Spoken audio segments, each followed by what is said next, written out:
এই পর্বে continuous tense নিয়ে আলোচনা করা হবে। তো টেন্সের ভিতরে কন্টিনিউয়াস টেন্সগুলোতে চলমান ঘটনাগুলো বোঝানো হয়।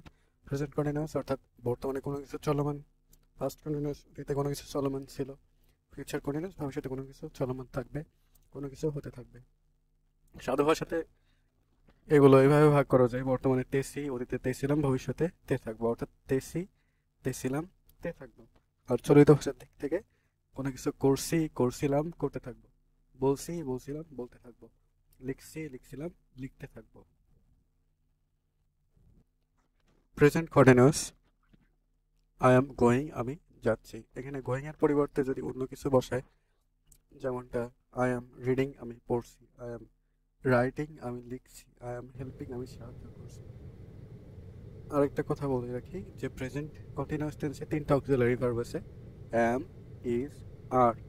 অ্যাম শুধুমাত্র আই এর সাথে ব্যবহার করা হয়, থার্ড পারসন সিঙ্গুলারগুলোর সাথে ইজ ব্যবহার করা হয়, বাকি জায়গাতে আর ব্যবহার করা হয়। আই এম গোয়িং মানে আমি যাচ্ছি, আই এম নট গোয়িং আমি যাচ্ছি না, এম আই গোয়িং আমি কি যাচ্ছি, আরেন্ট আই গোয়িং আমি কি যাচ্ছি না। এখানে যদি বলতাম আই এম রিডিং আমি পড়ছি, আই এম নট রিডিং আমি পড়ছি না, এম আই রিডিং আমি কি পড়ছি, আরেন্ট আই রিডিং আমি কি পড়ছি না। এখন আয়ের পরিবর্তে হি দিয়ে শিখবো আমরা: হি ইজ গোয়িং, সে যাচ্ছে; হি ইজ নট গোয়িং, সে যাচ্ছে না; ইজ হি গোয়িং, সে কি যাচ্ছে; ইজেন্ট হি গোয়িং, সে কি যাচ্ছে না। এবার দে দিয়ে পড়বো: দে আর গোয়িং, তারা যাচ্ছে; দে আর নট গোয়িং, তারা যাচ্ছে না; আর দে গোয়িং, তারা কি যাচ্ছে; আরেন্ট দে গোয়িং, তারা কি যাচ্ছে না। এইভাবে আমরা প্রেজেন্ট কন্টিনিউয়াস শেষ করে ফেললাম। যেমন এখানে রয়েছে কি, he is reading the book, সে বইটি পড়ছে। তো এটা দিয়ে বাদ বাকিগুলো আপনারা তৈরি করে ফেলবেন: দে আর কামিং হিয়ার, তারা এখানে আসছে। পরবর্তীতে ফার্স্ট কন্টিনিউয়াস, যেমন আই ওয়াজ গোয়িং, আমি যাচ্ছিলাম; আই ওয়াজ নট গোয়িং, আমি যাচ্ছিলাম না; ওয়াজ আই গোয়িং, আমি কি যাচ্ছিলাম; ওয়াজেন্ট আই গোয়িং, আমি কি যাচ্ছিলাম না। এখানে গোয়িং এর জায়গায় যদি অন্য ভার্ব নিয়ে আসি: আই ওয়াজ রিডিং, আমি পড়ছিলাম; আই ওয়াজ নট রিডিং, আমি পড়ছিলাম না; ওয়াজ আই রিডিং, আমি কি পড়ছিলাম; ওয়াজেন্ট আই রিডিং, আমি কি পড়ছিলাম না।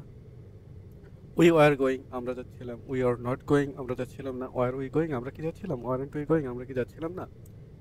এবার হি এর ব্যবহার: হি ওয়াজ গোয়িং, সে যাচ্ছিল; হি ওয়াজ নট গোয়িং, সে যাচ্ছিল না; ওয়াজ হি গোয়িং, সে কি যাচ্ছিল; ওয়াজেন্ট হি গোয়িং, সে কি যাচ্ছিল না।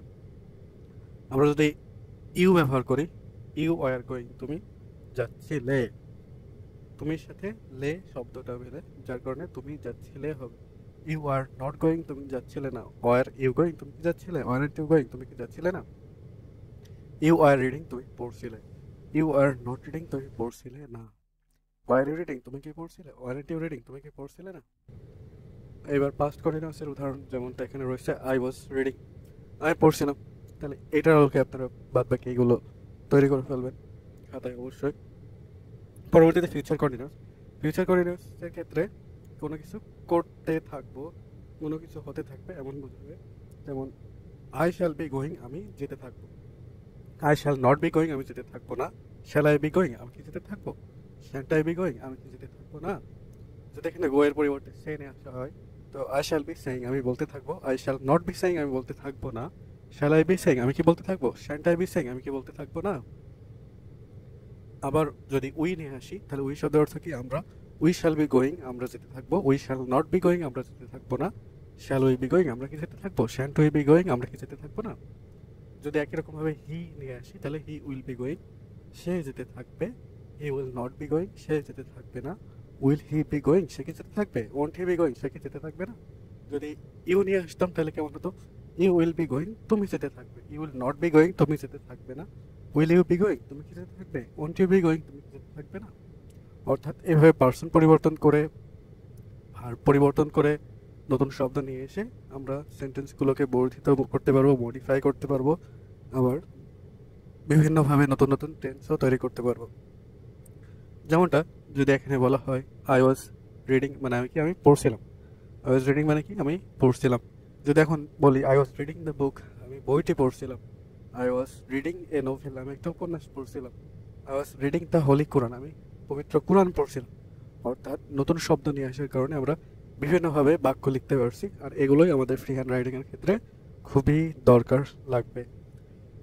এবার ফিউচারের কিছু exercise: we shall be learning voice, আমরা ভয়েস শিখতে থাকবো। এগুলোকে আপনারা বাদ বাকি তিনটাতে কনভার্ট করবেন। আর আশা করি ভিডিওটা হেল্পফুল হয়েছে। ধৈর্য সহকারে দেখার জন্য আবারও